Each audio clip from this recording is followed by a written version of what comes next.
And so if you would please now help me extend a warm welcome to Professor Frieden.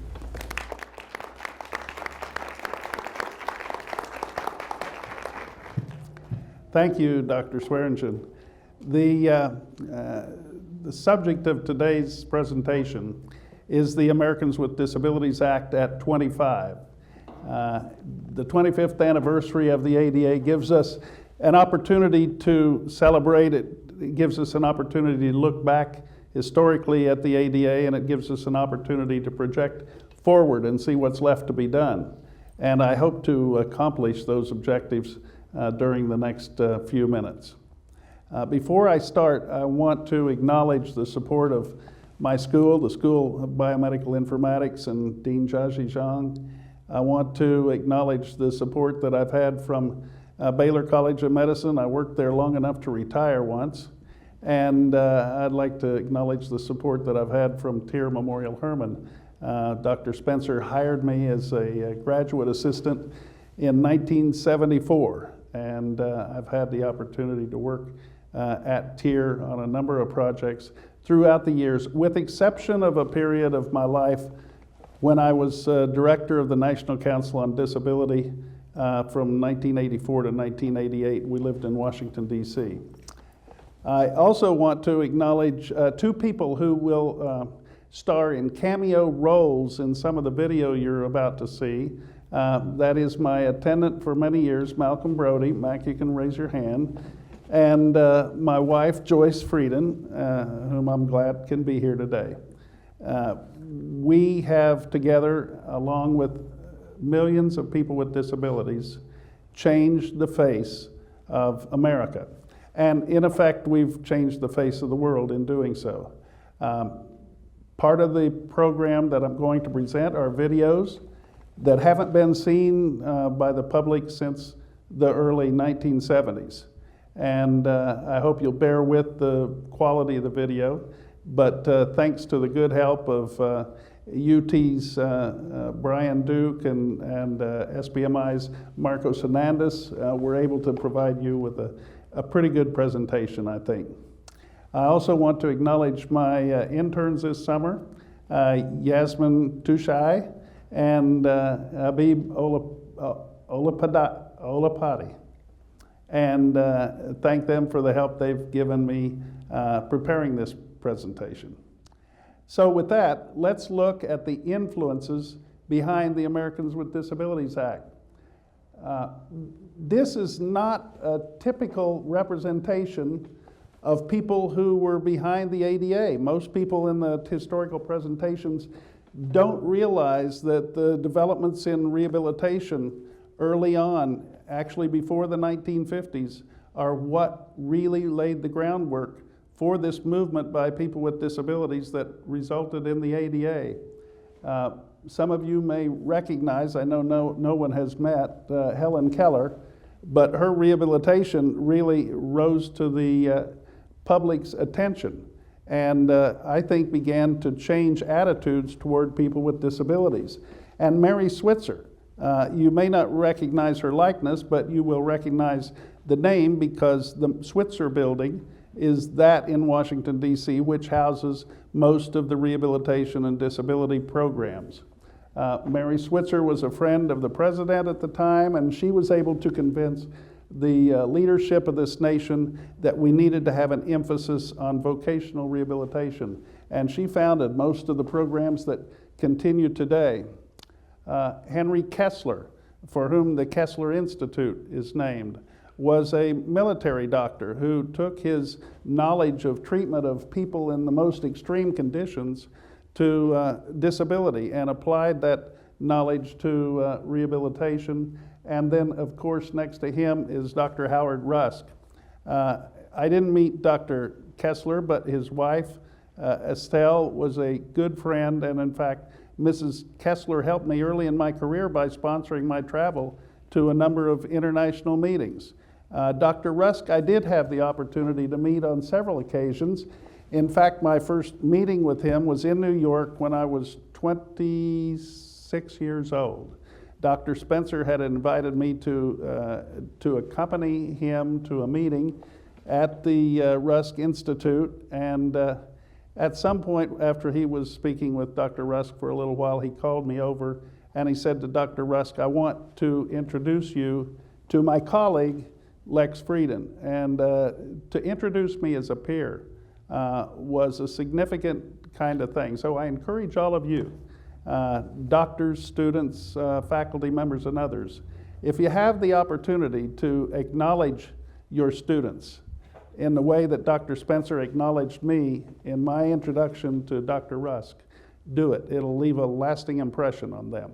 Dr. Rusk was a great man, but I have the most sincere love for Dr. William Spencer, who founded TIER, who was my mentor, and who hired me again in 1974. So Dr. Spencer brought to rehabilitation not only the team approach and the respect for all members of the team, but he also brought a certain attention to technology. And that attention to technology lives on today at TIER and in other rehab centers, and it's actually being explored more and more in the field of biomedical informatics. And that's one of the things that we do here at our school. Next slide, please. Most historians would say the principal influences behind the disability movement lay in the civil rights movement. I would add to that the anti-war activist movement and the women's movement. And finally, I think Ralph Nader, through his personal approach to advocacy, probably helped lay the groundwork for the ADA. In fact, one of his proteges, a lawyer named Evan Kemp, who used a wheelchair, is pictured on and participated in the signing ceremony of the ADA with President Bush. You'll see him later. Now, I think perhaps the best description of the disability movement comes from a 1978 CBS Reports video, which we've clipped, and here it is. It began with the Vietnam veterans, the wounded among them, who refused to disappear into hospitals and nursing homes. They felt that their country owed them normal lives. They spearheaded what was to become a new movement. The new militants are the disabled citizens of America, demonstrating as best they can. Unhearing, but speaking out, sometimes with difficulty. Who hurts most with inflation? Who? Widows. We are less than other people in the United States. We have less opportunity to work, less flexibility. The blind, too, are looking for a better future. Blind people gather to protest Federal Aviation Administration rules that say their canes must be taken from them at takeoff and landing, rules that only one airline is observing. But the message they get today is clear. We will set the pace and we'll set the standards for our lives, not the FAA, not the federal government, nor United. We are American citizens and we shall be free. The freedom to carry a cane on board a plane costs a society nothing. But much of what other disabled citizens want could cost billions. What we are seeing is a collision between cost and conscience at a time when there are many competing claims for our tax dollars. And no one knows for sure how many handicapped citizens there are among us. We do know who they are. They are members of our families, our children born disabled, our soldiers returned alive but handicapped. And they are also ourselves grown old. For we're living longer now, and with the blessing of additional years come the infirmities of age as well. I'm Marlene Sanders, CBS Reports. Disabled people have suddenly become visible. No longer are so many shut away in institutions or in back rooms at home. They have been demanding their rights, as other groups have before them, and they have begun to get what they want. There is a complicated, far-reaching, and expensive new law now, extending into every area of life. It's called the Rehabilitation Act, and it was passed in 1973. But now it was April 1977, and Section 504, a crucial segment of the law, still had not been funded or put into effect. Finally, on April 28, 1977, Section 504 regulations were signed. In human terms, what did the law accomplish? One of the things it did was to provide some money for projects like this one in Houston called New Options for Independent Living. The research director is Lex Frieden, who became disabled.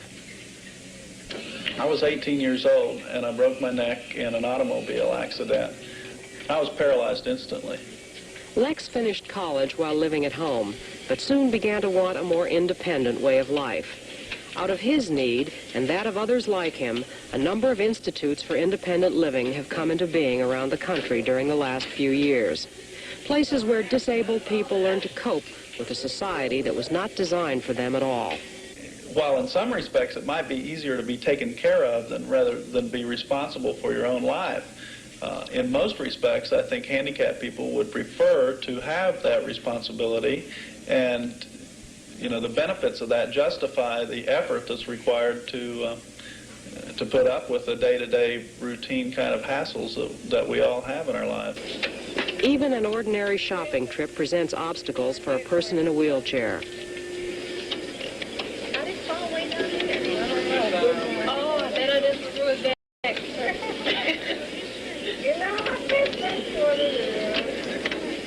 Transportation, planned in advance. Doors must be wide enough to get through, and someone has to open them.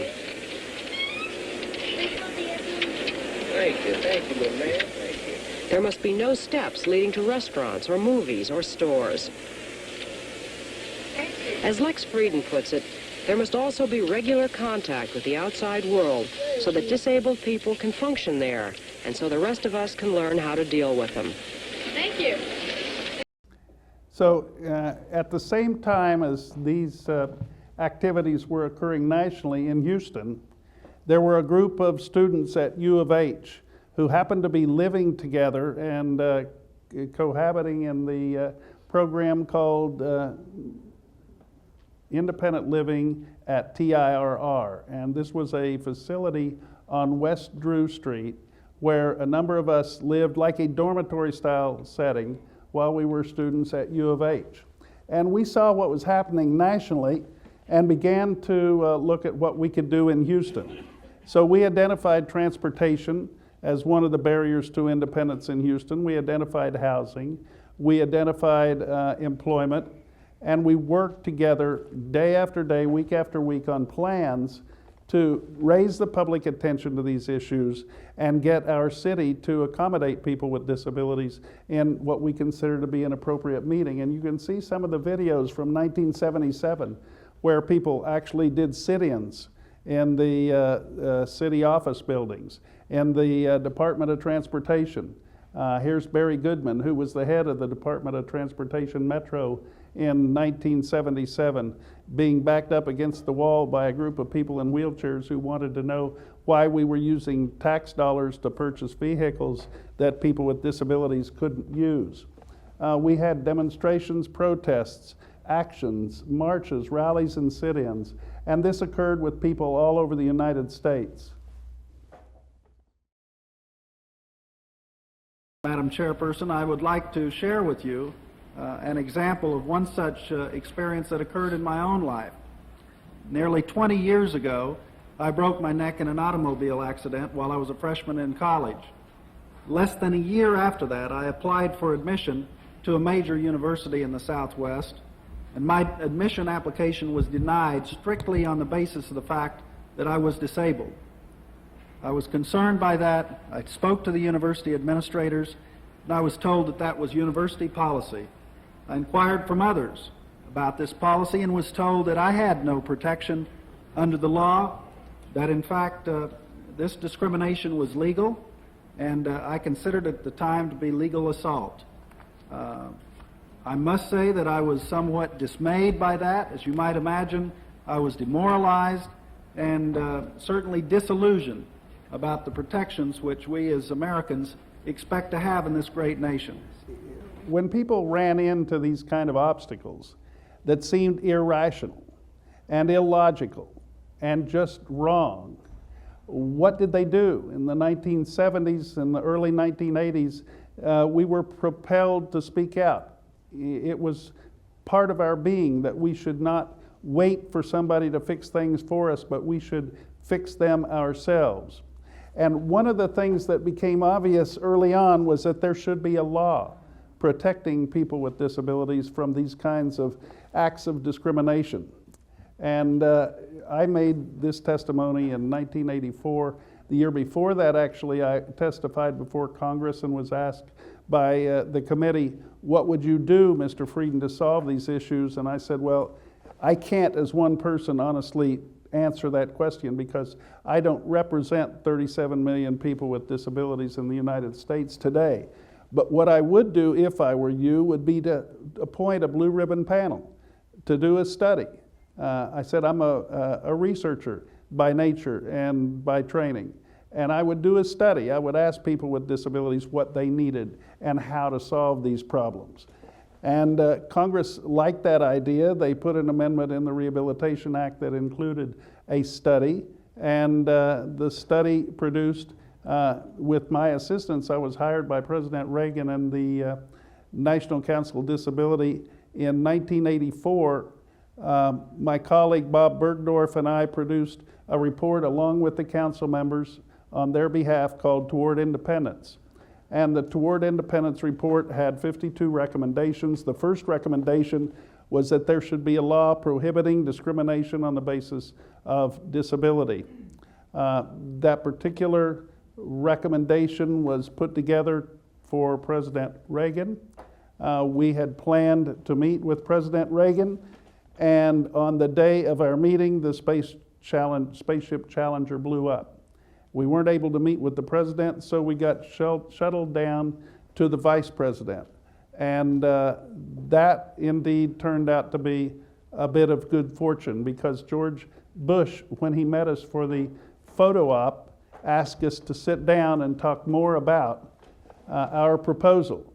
He said that he and Barbara had read the report the night before, and that they could identify with the issues we were trying to express in our report, because they had a child who died early on from leukemia, and they had another child with a learning disability who they had to help through school. And this conversation led to more conversations, and when we left the meeting, the vice president said, I'm going to deliver this to President Reagan, and I'm sure he'll be glad to have it. But he said, you have to remember, I'm just the vice president. I can't do much to help you now. If in the future I ever have the opportunity to help you more, I will.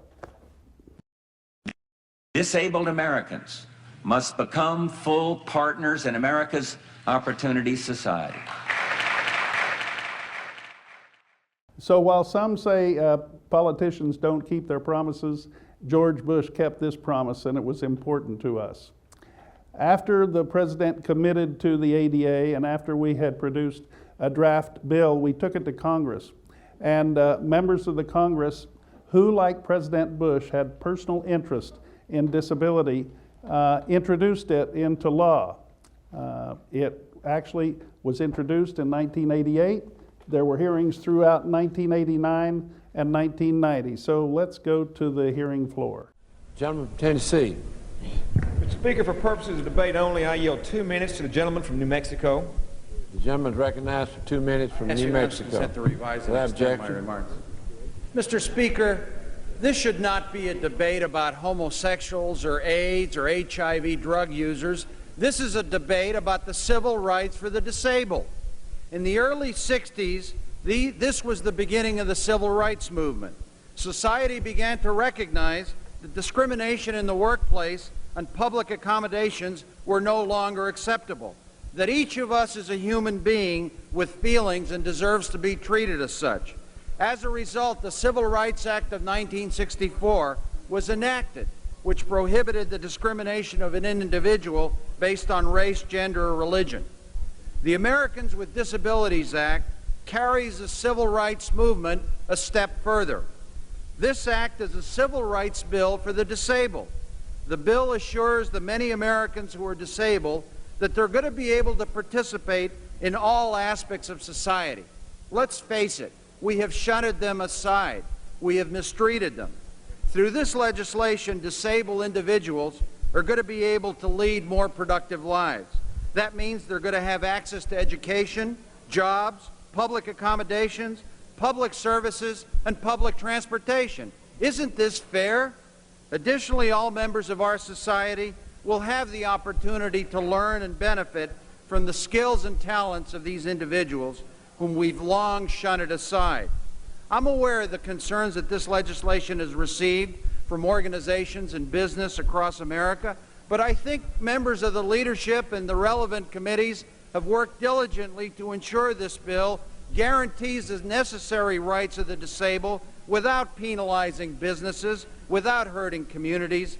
I think this bill is fair to everybody, to businesses, to the disabled, but it's also a bill that should be very clear.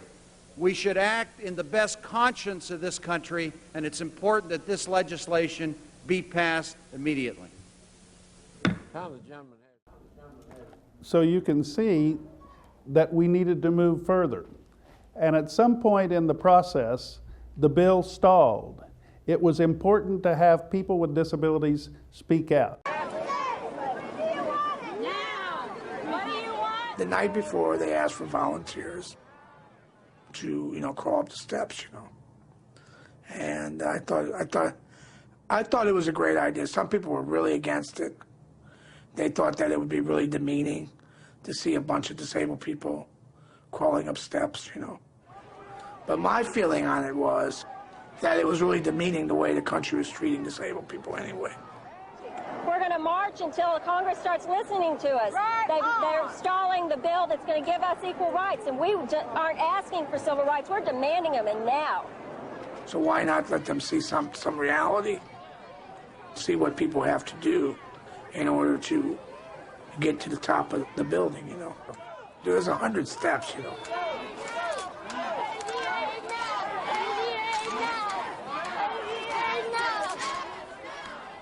And there was this little girl was right ahead of me, And I said, oh my gosh, this little girl is she has cerebral palsy. This little girl is gonna climb up the steps ahead of me, and I'm not gonna be able to make it. And she's gonna make me look really stupid,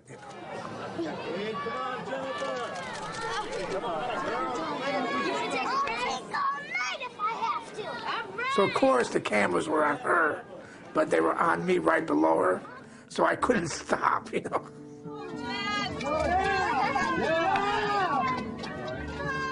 We had a vision. We expected to change the world. We had a compelling need, and we had a compelling story. If you have a good story, it's not hard to get people to watch it or listen to it. Seriously. They chained all the wheelchairs together, and some people chained their bodies to each other. The police were just going berserk. They didn't know what to do. It was great,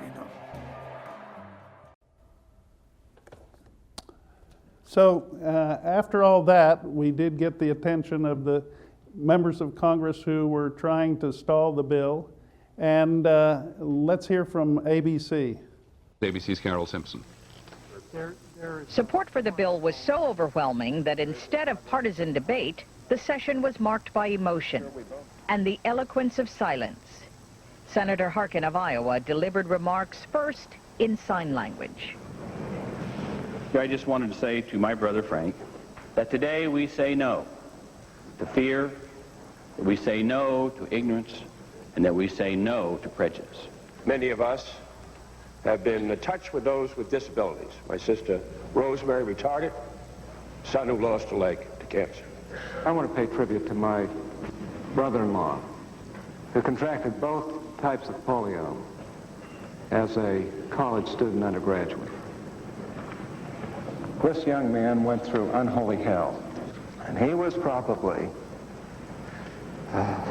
sorry to feel so emotional about this, but he was probably, without question, other than my own brother who was killed in the Second World War, the greatest inspiration of dogged determinedness to do what is right and to make his life worthwhile of anybody in my life. The final vote to pass the bill was 91-6. And then the president spoke. And now I sign legislation which takes a sledgehammer to another wall, one which has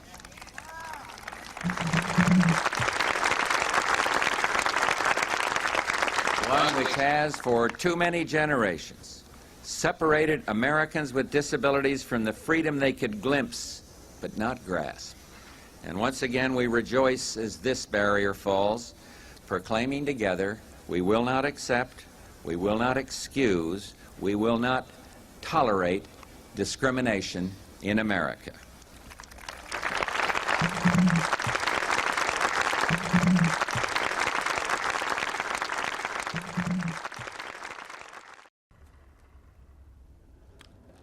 So after the ADA, now, what has transpired in the last 25 years? My colleagues and I did a groundbreaking survey 5 years ago at the 20th anniversary of the ADA to look at the views of leaders in the disability movement. And we've replicated the survey again this year.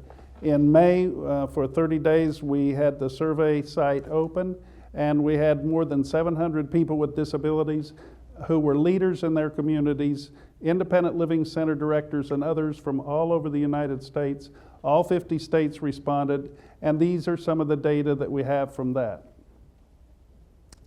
First of all, most people with disabilities believe that the ADA has been the most significant social, cultural, or legislative influence in their lives. This is post 25 years. Next slide.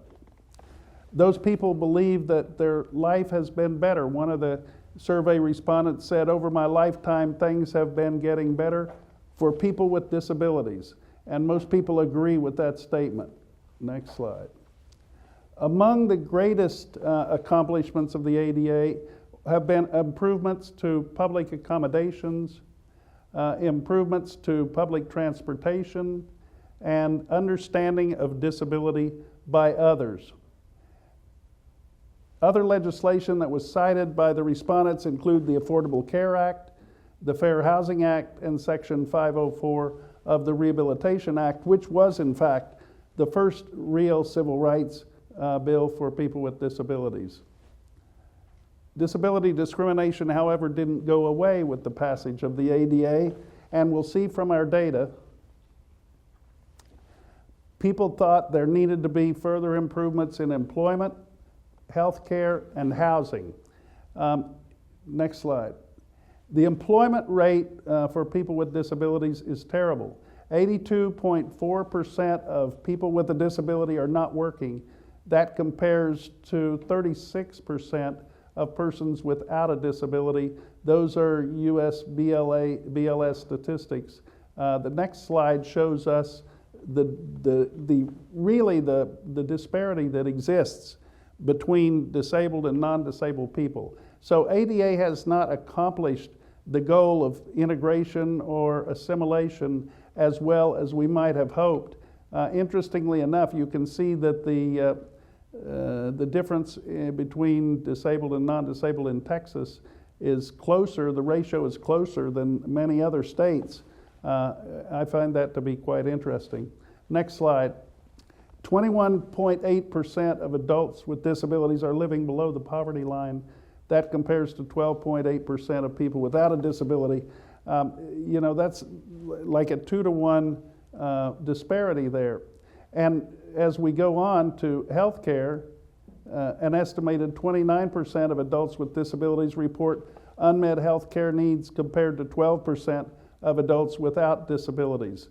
So clearly there's a need for outreach to people with disabilities by healthcare. Next slide. The barriers to ADA implementation identified by our survey respondents primarily were the lack of will to enforce the law, a lack of public awareness, and some people say a difficult complaint process. Less important were direct opposition to the ADA. Next slide. What do we do now? Where do we go from here? Today we have 56.7 million people with disabilities in the United States. There are 76 million baby boomers, and half the baby boomers will have a disability by 2020. Think about that. There may be as many as 70 million people with disabilities in the United States in the near future. 50% more than there are today? The way forward? CNN asked me that question. So I think employment is one of the great challenges that lies before us. I also think healthcare and rehabilitation for people with disabilities has been lost in the current debate about healthcare reform. And I think issues pertaining to personal assistance services for those of us who need some help in the home. We don't have an infrastructure in this country that can provide us with that assistance. And as the population ages, in 2020 we'll have 75 million people over the age of 55, many of them who will, by the natural course of aging, become disabled. We've got to solve these problems, look ahead, and begin to address the issue of infrastructure for care for people in their homes as opposed to institutional care, which is mainly that available today. Lex, quickly, we don't have a lot of time left, but if you could tell me the one thing that needs to happen in this country to help people with disabilities, what would it be? Jobs, jobs, jobs. So that interview was done 13 years ago, and frankly, not much has changed. The main challenges today to the disability community are employment, health care, rehabilitation, the provision of assistive technology, and community-based services infrastructure. I'll talk more about that in a minute. To summarize then, we have a rapidly aging demographic. There are 76 million baby boomers. 10,000 people every day are turning 65, and as they age, they become naturally disabled. We have employment challenges, and for every challenge, there's an opportunity. Interestingly enough, with this increased rate of retirement, there are more jobs that employers can't find people to do work for, and therefore they're likely to dip down into those whom they might not have employed before, people with disabilities. So at the one hand, the increasing number of aging people may actually be helping younger people with disabilities who will now be more welcome in the employment line. Healthcare, rehabilitation, and assistive technology have to be dealt with. We have incredible technology, and it's not being applied to the benefit of people with disabilities. We have this ridiculous system of payment and support for people that prevents people with disabilities from getting the most advanced technology. We can't deliver that with the system that we have. We have to change the system so that people can have access in the hospital and in the rehabilitation center to the same kind of technology that they might be able to go out and buy in an electronics store. It's just ridiculous. Finally, personal assistance services. We have all these aging people who want to age in place. 96% of the people who are surveyed by AARP say they want to spend their last years in their own home. And why shouldn't they? Well, they can't, because many of them fall and break their hips and they're not able to help themselves. They have other disabilities that prevent them from being independent in their own homes. What can we do about that? We can develop an infrastructure, a support services program that will enable us to provide services to people in home the same way we do now in facilities that charge a whole lot for providing relatively little service to the individuals in those facilities. Most of the people, if you visited a nursing home recently, are in bed. They're cared for in bed. They are conditioned to live in the bed. They're conditioned not to ask for help. We need people to be as independent as possible, as long as possible, and throughout their lives. And the only way we can do that is by providing home-based assistance. We need to apply those principles that we've learned through technology to serving people in their homes. We need to support families who are trying to care for kids with disabilities who have the most severe impairments and need assistance throughout the day. And we can do that if we put our will to do it, and we must now work on that. So now let me leave you with a few words from the oracle of the disability movement, my friend Justin Dart, who was considered the grandfather of the ADA, and a little thank you for being here.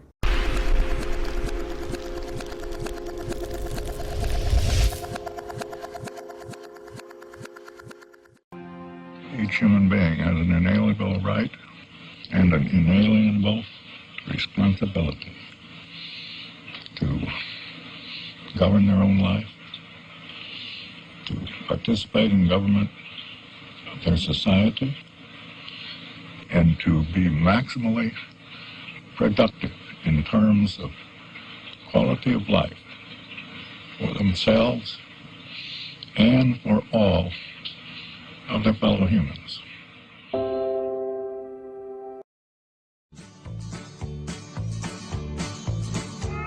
The stars at night are big and bright, deep in the heart of Texas. The prairie sky is wide and high, deep in the heart of Texas. The sage in bloom is like perfume, deep in the heart of Texas. Reminds me of the one I love, deep in the heart of Texas.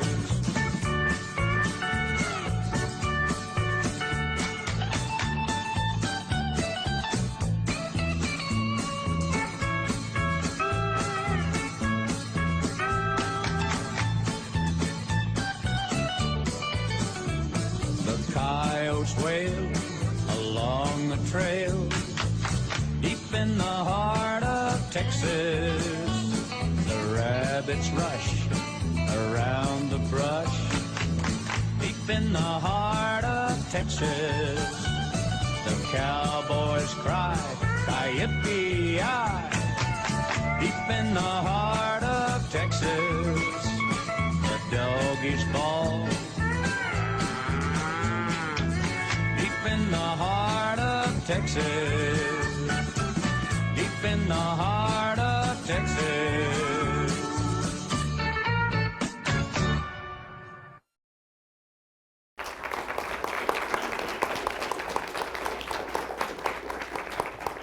Thank you all very much. I appreciate you coming today, and your lunches are outside. Please enjoy. If you need to reach me anytime, I'm available by email at lex.frieden, uth.tmc.edu, or via Baylor email at lfrieden@bcm.edu. Thanks again.